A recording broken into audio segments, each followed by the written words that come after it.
in your book, it's very clear that in your practice, you really sort of cross-pollinate a lot of different disciplines, sports, theology, the arts, all kinds of different things. Why is this so important? I'm glad that you asked that, and we were talking about this, you and I were talking about this just before, this concept of cross-disciplinary thinking.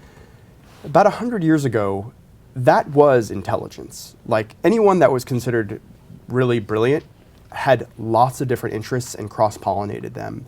The idea of specializing has become, it's this a very modern idea, and it's, I think, quite unhelpful. When people get sort of fixed on a track, like, oh, I can only do this, I can only be a lawyer and this kind of lawyer at that, and this kind of lawyer that works with this kind of people, it's a very narrow way of thinking, and it's quite sad because other parts of your brain sort of atrophy. But when you are weaving together different pieces of information, and again, you were talking about this for your own career, that you weave together different strands, like, it's a great way to just keep your brain moving and keeping yourself interested, because you end up meeting different people, and it allows you to, again, it is a playful approach, but I think that when we think only along one line, something is lost. Many people are sort of afraid to put different things on their resumes. You know, they don't want to seem like they've gone off or changed their minds about something or pursued other interests, and then, you know, they feel like maybe they won't get hired, or what would you say to that?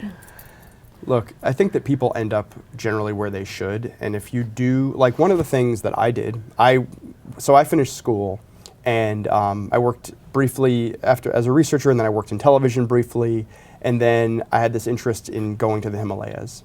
So I, like, dropped everything and, like, put a bag on my back and went to the Himalayas for a year. Amazing. And, you know, to this day, it's my best education, and I remember coming back. This is an interesting moment. I came back through the UK, and I was on a bus heading up to Stratford-upon-Avon, and I happened to be sitting next to this woman, and I was telling her that I'd been away in the East. And she was like, oh, that's very nice for you. I have these two daughters, and they're, you know, they're going to be professionals, so they wouldn't do anything like that, you know, like they wouldn't sort of do something so frivolous. And I remember kind of being like, ooh, that's kind of ugly.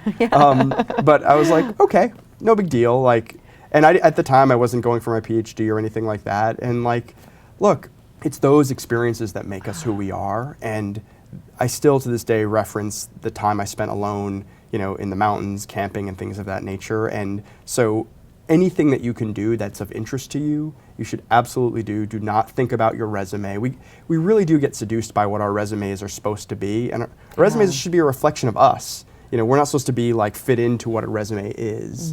And again, when I have interviews for things, I'm bringing it up now, like, it's just a part of who I am. And if I hadn't done that and been concerned, oh, I should just go right and get my doctorate, like, I wouldn't be able to reference that information. And so the general information is, don't be afraid to try things. If something seems interesting to you, there's probably some value in it for you.